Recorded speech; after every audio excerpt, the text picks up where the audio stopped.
An Italian journalist detained in Iran for 3 weeks returned home to Rome on Thursday after her fate became entwined with that of an Iranian engineer arrested in Italy and wanted by the United States. A plane carrying Cecilia Sala landed at Rome's Ciampino airport hours earlier, where Prime Minister Giorgia Meloni was on hand to welcome her, alongside Sala's family members. Sala, who lives in Rome, went home in a car with her parents immediately after leaving the airport. "I want to thank everyone, the government and everyone who helped me out," said Sala from inside the car, surrounded by journalists as she was arriving home. Sala's release marked a major diplomatic and political victory for Meloni, whose recent visit to U.S. President-elect Donald Trump at his Mar-a-Lago retreat greatly enhanced her stature internationally at a time when Italy was negotiating Sala's release. Italian commentators had speculated that Iran detained had held Sala as a bargaining chip to ensure the release in Italy of Mohammed Abdini, who was arrested by Italian authorities at Milan's Malpensa airport 3 days before, on December 16, on a U.S. warrant. The U.S. Justice Department has accused Abdini and another Iranian of supplying the drone technology to Iran that was used in a January 2024 attack on a U.S. outpost in Jordan that killed 3 American troops. Abdini remains in detention in Italy but has asked a Milan court to grant him house arrest pending an extradition hearing.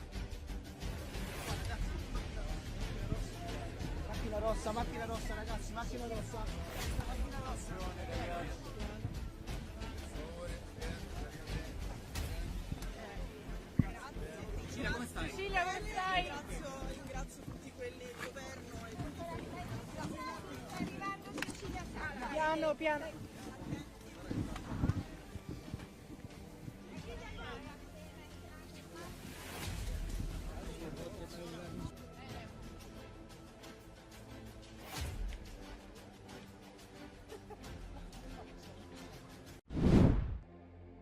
British Prime Minister Keir Starmer said on Wednesday the victims of sexual abuse by grooming gangs needed action, not another inquiry, as opposition leader Kemi Badenoch pressed for a national inquiry to be held.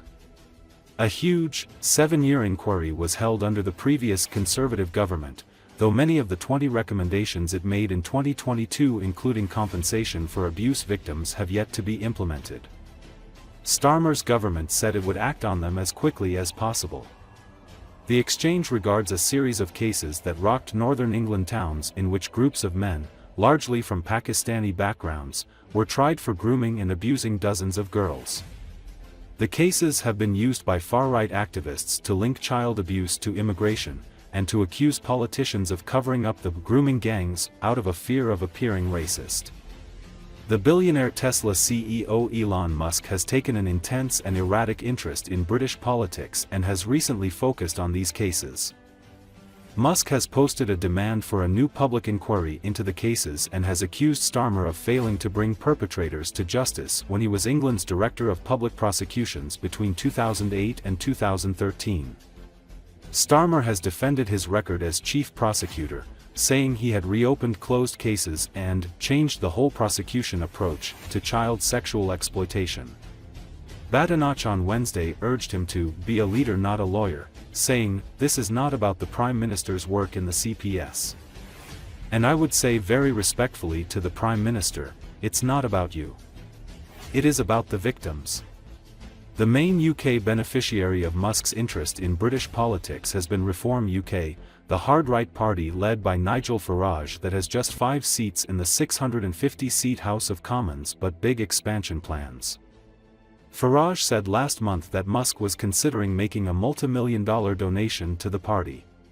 There have been a number of inquiries, both national and local, including one covering Oldham, and reasonable people can agree or disagree on whether a further inquiry is necessary. This morning I met some of the victims and survivors of this scandal, and they were clear with me that they want action now, not the delay of a further inquiry. The J inquiry, the last national inquiry, was 7 years, which would take us with a further inquiry to 2031. I think action is what's required. But whatever your view, whatever anyone's view on whether a further inquiry is needed, what I find shocking is that anyone in this House would vote down the Children's Wellbeing Bill this afternoon, which is vital protections for the most vulnerable in our society. And I urge the Leader of the Opposition to withdraw her wrecking amendment. The Prime Minister has mentioned previous inquiries. He is right. There has been an inquiry into child sexual abuse, but it wasn't about the rape gang scandal. In its 468 pages, it mentioned Rotherham just once. Is the Prime Minister confident that we know the full extent of rape gang activity? Well, Mr. Speaker, the Leader of the Opposition has been an MP, I think, for 8 years. Her party have been in government for 7.5 of those 8 years. She was the Children's Minister. She was the Women's and Equalities Minister. I can't remember her, I can't recall her once raising this issue in the House, once calling for a national inquiry. It's only in recent days she's jumped on the bandwagon. Now, Mr. Speaker, in fairness, if I'm wrong about that, and she has raised it, then I invite her to say that now, and I will happily withdraw the remark that she hasn't raised it in this House in the 8 years that she's been here until today. The Prime Minister called for 9 inquiries in the last Parliament. Does he not see that by resisting this one, people will start to worry about a cover-up? Her recently acquired view that it's a scandal, having spent a lot of time on social media over Christmas, not once in 8 years did she stand here and say what she's just said. Not once in 8 years. They didn't act on the recommendations. They want a national inquiry. We had a national inquiry, the J inquiry, the J report. 20 recommendations, not a single one implemented. Not a single one implemented. But moving on, Mr. Speaker, while the honourable member for Clacton may miss out on his big allowance from Elon Musk, the spectre of the richest man in the world trying to buy a British political party should give us all pause for thought.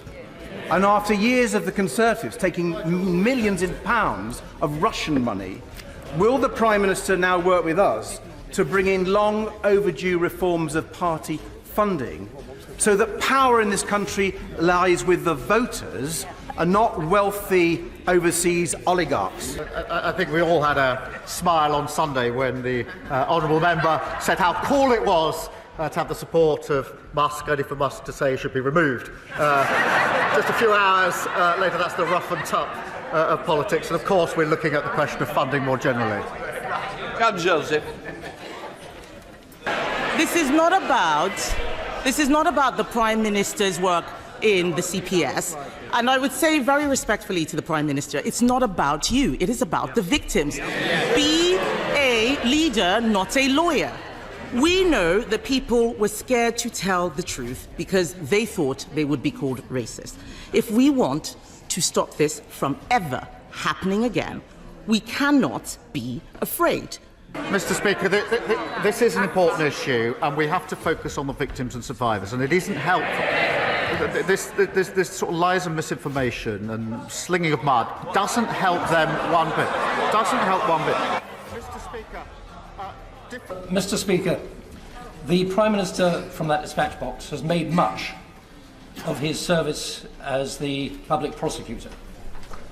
So could he tell the House in that capacity why during his time he declined to instigate a prosecution for rape and sexual abuse against Mohammed Fayed?